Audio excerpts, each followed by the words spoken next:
그날 이후로 손주 녀석은 제가 설거지를 할 때 가까워서 자신이 원하는 것을 하고 갔어요. 저는 그대로 얼어붙어 있을 수밖에 없었죠. 거실, 바닥을 걸레질할 때도 손자는 저에게 와주었습니다. 좋아요, 구독 부탁드려요. 안녕하세요. 환갑이 넘은 여자입니다. 남편을 먼저 보내고 혼자 산 지 10여 년이 되었네요. 손자와 있었던 일을 누군가에게 털어놓고 싶었는데 이곳에 털어놓게 되었네요. 저는 20대 초반에 결혼을 했습니다. 저보다 13살 많은 호라비와 말이죠. 남편은 이혼남으로 딸 하나를 키우고 있었습니다. 시어머니가 딸을 돌봐주었고 남편은 일을 하고 있었죠. 시어머니에게 남편은 늦둥이 막내였습니다. 그 당시 시어머니의 연세가 70을 훨씬 넘겼을 때였어요. 남편은 한참 사업을 키우고 있을 때였습니다. 남편은 사업을 궤도에 올려놓기 위해 열심히 일하고 있는 중이었는데 왜 그렇게 밤낮을 가리지 않고 일을 하냐 물으니 자기 엄마와 딸을 데리고 여행을 다니고 싶어서라고 합니다. 평생 고생만 하신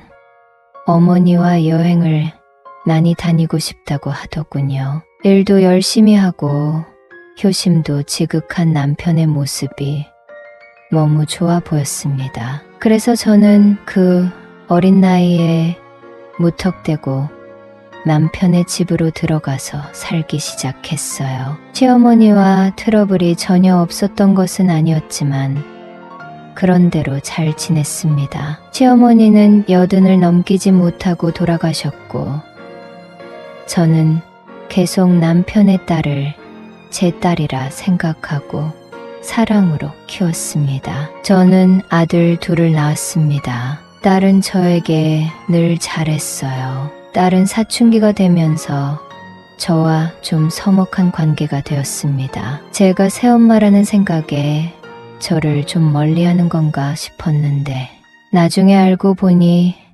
단순히 사춘기라서 저를 멀리했던 것이 아니더라고요. 딸이 보기에 동네 남자들이 저를 보는 눈빛이 이상했다고 합니다. 동네 남자들끼리 저에 대해 입에 담지 못할 천박한 말들을 수군대는 것을 들었다고 합니다. 저는 어렸을 때부터 그림같이 예쁘다는 소리를 많이 듣고 자랐어요. 딸이 중학생이 되었을 때 제가 30대 초반이었으니 한참 젊은 나이였지요. 제가 유부녀라는 것은 동네 사람들도 다 알고 있지만 동네 남자들 중에서 뒤에서 저에 대해 이상한 말을 하는 남자들이 몇몇 있었겠지요. 딸은 고등학교 때 남자친구를 집에 데리고 온 적이 있었습니다. 딸의 남자친구에게 저는 맛있는 음식을 해주고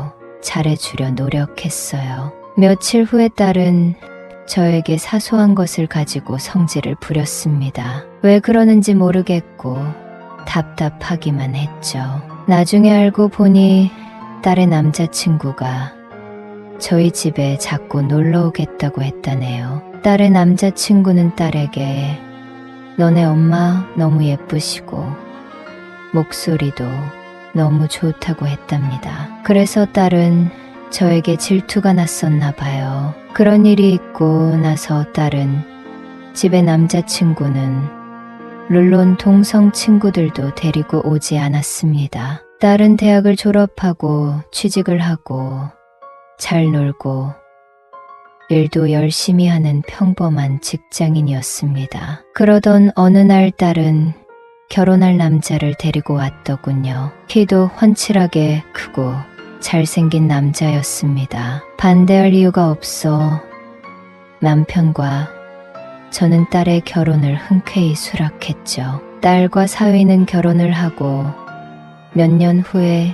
시골에 내려가서 살게 되었습니다. 딸은 시부모님 몸이 안 좋으셔서 직장을 그만두고 시댁에 가서 살겠다고 하는데 처음에 남편과 저는 걱정을 많이 했어요. 하지만 걱정할 필요가 없는 일이었습니다. 딸의 시부모는 그 지역에서 땅 부자로 소문이 난 사람들이었지요. 서울에서 힘들게 직장 다니며 사느니 시골에서 재산 관리하며 사는 게 더 나을 것이라고 남편도 얘기를 하더라고요. 그렇게 살던 중 10년 전쯤에 남편은 젊은 여자와 바람이 났습니다. 저에게 재산의 반을 줄 테니 이혼을 하자고 하더군요. 사업 때문에 늘 바빴던 남편, 저를 자식들 키우는 보모로 집안이라는 가정부로 생각했던 남편이기에 저도 미련 없이 남편과 이혼해 주었습니다. 저와 남편은 덤덤했지만 저희 자식들은 난리가 났었죠. 특히 딸은 자기 아빠에게 심한 말도 해가며 난리를 쳤습니다. 딸이 저를 그리 좋아하는 것은 아니지만 제가 어린 나이에 자기가 가여워 자기 아빠와 결혼한 것을 잘 알고 있었기 때문이었겠죠. 딸은 평생 아빠를 안 보고 살겠다고 했대요. 세월이 흘러 손자가 대학에 입학을 했습니다. 딸이 저에게 부탁을 했어요. 자기 아들이 제가 사는 곳 근처로 대학을 오게 되었으니 좀 데리고 있어 달라고요. 저는 손자를 돌봐준 적이 있었습니다. 딸이 몸이 안 좋았을 때 제가 딸 집에 가서 살림도 해주고 손자를 몇 달간 돌봐주었거든요. 그때 손자는 저에게 할머니가 우리 엄마였으면 좋겠다고 몇 번 말한 적이 있습니다. 자기 엄마는 공부해라, 이거 해라 잔소리를 하지만 저는 그런 잔소리를 하지 않고 아이가 해달라는 것을 다 해주었으니 그런 말을 할 만도 했겠지요. 민호는 저희 집에 살면서 대학을 다녔습니다. 1학년 때는 자기도 노느라 바쁜지 늘 집에 늦게 들어왔어요. 한참을 놀더니 노는 것에 흥미를 잃었는지 2학년이 되니 집에 일찍 들어오더군요. 민호는 키도 크고 덩치도 크지만 저에게는 늘 아가로 보였습니다. 민호는 다 큰 녀석이 아직도 제가 자기 엄마였으면 좋겠다고 아양을 떨곤 했어요. 내 핏줄은 아니지만 너무 귀엽기만 한 아이입니다. 뒷모습을 보면 넓은 등판이 어찌나 듬직한지 저도 모르게 등을 쓰다듬게 되죠. 민호가 2학년이 되고 어느 날 저는 집에서 이상한 광경을 보게 되었습니다. 민호가 빨래 바구니 옆에 있는 거였죠. 저를 본 민호는 깜짝 놀라며 손에 들고 있던 것을 떨어뜨렸습니다. 저는 민호에게 잠시 앉아보라고 했어요. 민호가 많이 컸구나 하는 생각이 들어 흐뭇하기도 했습니다. 민호는 언제나 웃는 얼굴로 자기를 대해주는 제가 너무 아름다워 보였다고 합니다. 지금까지 자기의 상상 속 여인이 저였다는 말을 듣고 저는 속으로 웃었네요. 이렇게 늙은 나를 저는 민호에게 너의 엄마는 내가 낳은 것은 아니지만 내가 키운 딸이고 너는 내 손자나 마찬가지라고 확실하게 말해 주었어요. 민호는 모든 것을 알고 있다는 듯 고개를 끄덕이더라고요. 민호에게 저는 여자친구는 없냐고 물어봤거든요. 민호는 여자친구들이 있기는 한데 그저 친구일 뿐 깊게 사귀는 여자는 없다고 하더군요. 마음에 드는 여자와 사귀어보지 그랬냐고 했더니 뜻대로 잘 안 되더라는 대답이 돌아왔습니다. 단 한 번도 여자친구를 사귄 적이 없었냐 했더니 잠깐 사귄 적은 있었는데 오래 가지는 못했다고 하더라고요. 그럼 여자와 경험도 없냐? 물으니 없었다고 합니다. 요즘 아이들은 그런 것에 좀 자유롭지 않냐 했더니 민호는 대답을 안 하더라고요. 저는 민호를 귀여운 녀석이라고 말하며 안아주었습니다. 한아름에 다 들어오지도 않을 정도로 덩치가 커져버린 민호였지요. 민호는 저에게 자기를 왜 혼내지 않는 것이냐 묻더군요. 내가 건강하게 자라고 있다는 증거일 뿐이라고 생각한다 말했습니다. 민호는 자기 엄마 같았으면 자기를 엄청 혼냈을 거라 하더라고요. 저는 한참 혈기왕성한 손자가 얼마나 힘들까 하는 생각이 들어서 민호에게 물어봤습니다. 많이 힘드냐고 물었더니 한참 대답을 못하고 뜸을 들이던 민호는 고개를 끄덕이는 것으로 대답을 대신했어요. 여자친구를 사귀는 것도 잘 안 되고 호기심만 많다는 것이었습니다. 속으로 웃음이 나더라고요. 애써 웃음을 참았습니다. 그리고 저는 민호에게 힘들어도 조금만 참으면 좋은 여자친구가 생길 것이고 자연스럽게 모든 것이 해결될 것이라고 말해주었죠. 민호는 절망스러운 눈빛으로 저를 쳐다봤어요. 그 눈빛이 얼마나 애절한지 몰라요. 옛날에 남편이 저를 쳐다볼 때 그 눈빛이었습니다. 저는 묘한 기분을 떨쳐 버리기 위해서 민호에게 힘들어도 어쩌겠냐는 말만 반복했죠. 민호는 눈에 눈물이 그렁그렁 맺혀 있었습니다. 어쨌든 내가 해결해 줄 수 있는 문제가 아니니 함께 해결책을 찾아보자고 했는데 민호는 저를 물끄러미 바라보고만 있더군요. 소 같은 눈빛으로 저를 쳐다보는 민호가 너무 귀여웠습니다. 장난기가 발동해 이렇게 물었어요. 아무리 그래도 할미 같은 사람을 내가 여자로 받겠냐고 했더니 민호는 의외의 대답을 하더군요. 민호 하는 말이 아까도 말했지만 제가 자기의 상상 속의 여인이었다는 겁니다. 왜 그렇게 되었을까 했더니 자기 엄마는 늘 엄하기만 한데 저는 자기에게 자애롭게만 대해주었다네요. 그리고 제 미모는 나이에 상관없이 늘 빛이 났다고 합니다. 손자에게 들은 것이지만 오랜만에 예쁘다는 소리를 들으니 기분은 좋더군요.